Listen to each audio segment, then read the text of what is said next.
Welcome everyone, I'm Laura Jacklin from the Natural History Museum. Last night, we announced the winners of the 60th Wildlife Photographer of the Year competition. And today, we're taking a sneak peek at the exhibition, which opens here at the museum on Friday. It consists of 100 final images judged by an independent jury. And today, I'm going to be chatting to one of the judges and two of the photographers awarded in this year's competition. Now, what began as a magazine competition in 1965 with just 361 entries has blossomed into the Oscars of wildlife photography. This year, we had a record-breaking 60,000 entries from 117 countries and territories. I'm really excited to hear about the wonderful stories behind some of these images. So let's go and meet our guests. We're really lucky to be joined today by Tony Wu, who is one of the judges on this year's panel and is also a photographer who's been awarded in previous competitions. It's really good to meet you, Tony. Nice to meet you, Laura. Thank you for joining us.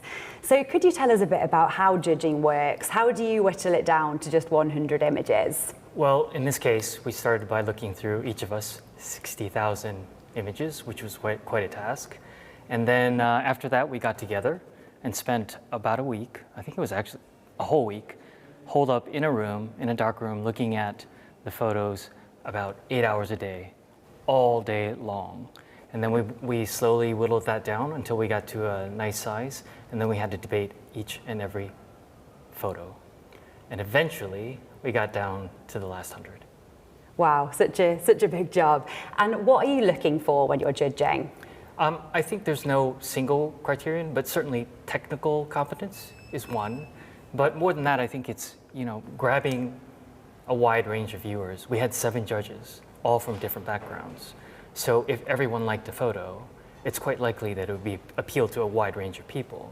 And then there's also the question of the image. This photo contest is a photo contest, but there's a little bit more too. It's about the message that's being delivered. So in cases of like the conservation image, or something being very special, or something that's never been seen, all those types of things. Wow, and we're standing now in front of this year's grand title winner. Yes. For those who haven't seen it yet, could you tell us a bit more about it? Well, it's a migration of tadpoles. So when you think migration, you usually think of wildebeest or something like that. Tadpoles, how many people knew that there was a migration of tadpoles? And we're talking apparently thousands and thousands of them. And this image shows a scene from that, and they're coming up to feed on algae. And it shows incredible movement. And being underwater, I know since I'm an underwater photographer, I know how difficult it is to get this image and to be that close and to capture that movement, that action, the energy of tadpoles. And that was actually the surprising thing. It really is an amazing image. I feel like we could probably stand and talk about it all day, but Absolutely. There is so much more to see. So we're going to head over now to a different part of the exhibition. Okay. On our way over, I wonder, could you tell me, Tony, as someone who's been awarded in previous competitions, what was it like being on the other side this year and being a member of the jury yourself? Well, it was definitely different. Usually, I'm concerned about whether my image is going to be chosen or not.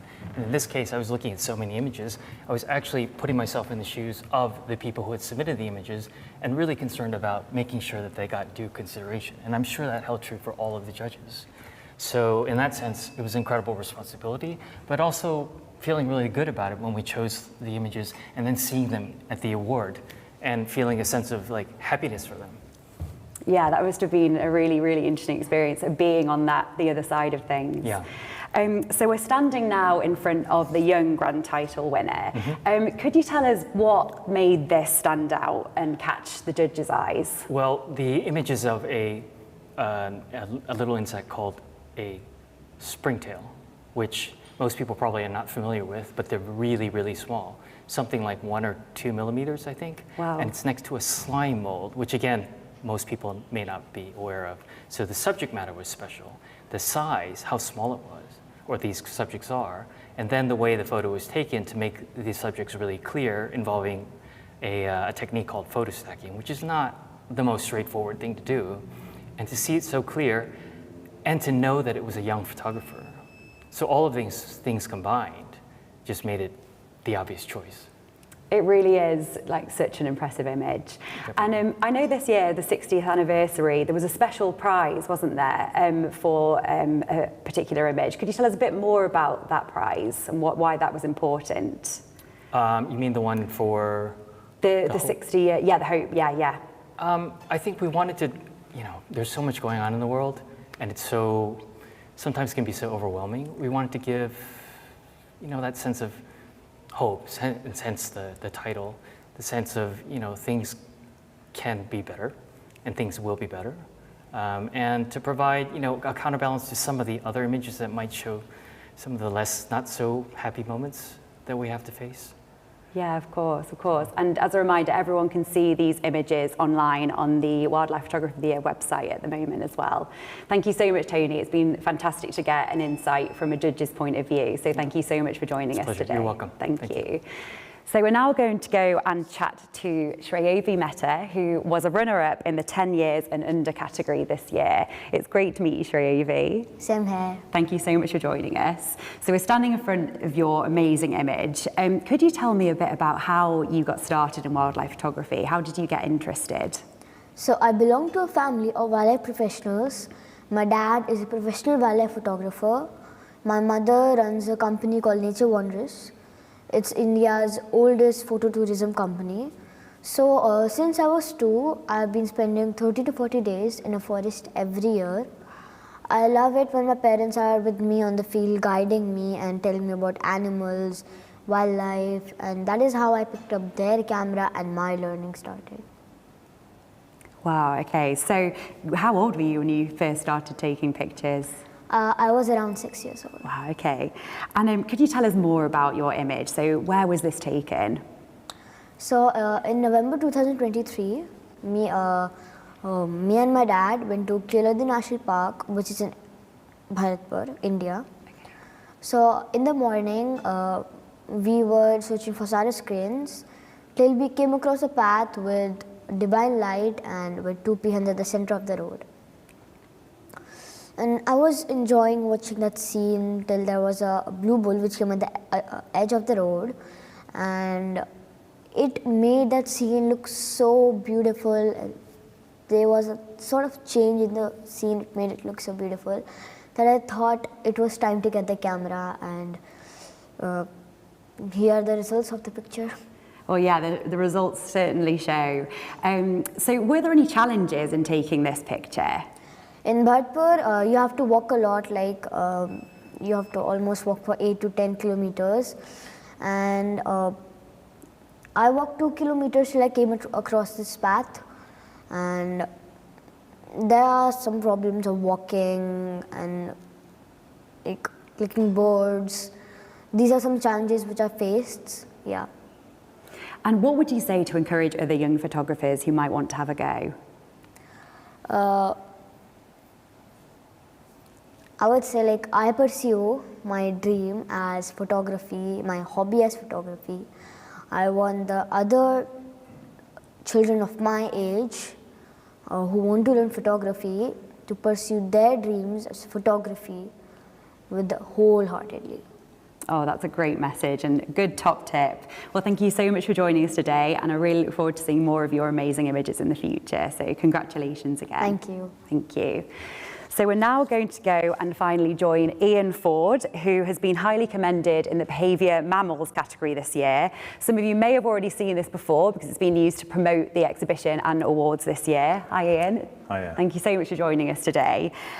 So for those who haven't seen it already, could you tell us a bit more about your work in this year's competition? Well, the photo's from the Pantanal wetlands region of Brazil, and it's of a jaguar attacking an unfortunate caiman. So that I was obviously very fortunate to witness, so just incredible experience. So. And were you looking for this? Was this something you'd seen before? We'd been in the region for 4 days, basically looking for jaguars. Obviously I'd hoped to see something like this, but I think the odds on doing that were very slim, and we were very lucky that we actually witnessed it on the last morning that we were there. Literally, it was the last thing that we did. Yeah, so it was absolutely incredible. And what were some of the challenges, or the biggest challenge in trying to capture this? I think mainly because of the fact that we're in these boats, you're on a fast-moving river, and just trying to, balance the light as well, because the action took place just on the edge of the river, and it was nearly midday, so it was, I would guess that was the biggest issue, as it were, and obviously sort of tempering my excitement, as it were, and trying to keep the camera still. But no, fantastic.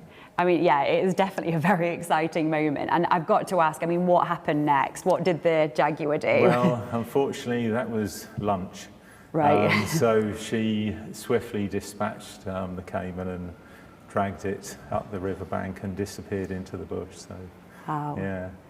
And do you have any words of wisdom for people who might be thinking of entering the 61st competition? I'd definitely recommend it. I mean, the experience that I've had has been absolutely phenomenal. Obviously, it's got to help your career, I would hope. And yeah, it's just a fantastic experience all along. So yeah, really enjoyed it. So I'd recommend anyone pick up a car and have a go. Brilliant. Thank you, Ian. That's been really good to chat to you. So You're welcome. Thanks for joining us. Thank you. Thank you, Ian, and thank you to all of our guests for joining us today, Tony and Triovi as well. Don't forget, you can check out the exhibition for yourself, which opens at the Natural History Museum this Friday, the 11th of October. It runs until the 29th of June next year, before it embarks upon a UK and international tour. And if you've been inspired to have a go yourself, the 61st competition opens for entries on Monday, the 14th of October, and the deadline is the 5th of December. It's open to all ages, nationalities, and experience levels, so be sure to give it a go. That's all for today. Thank you so much for watching. If you've enjoyed it, please do like, comment, and subscribe, and be sure to check out the other amazing natural history content on the channel, including a recording of the awards ceremony that took place last night. Thank you so much for joining us.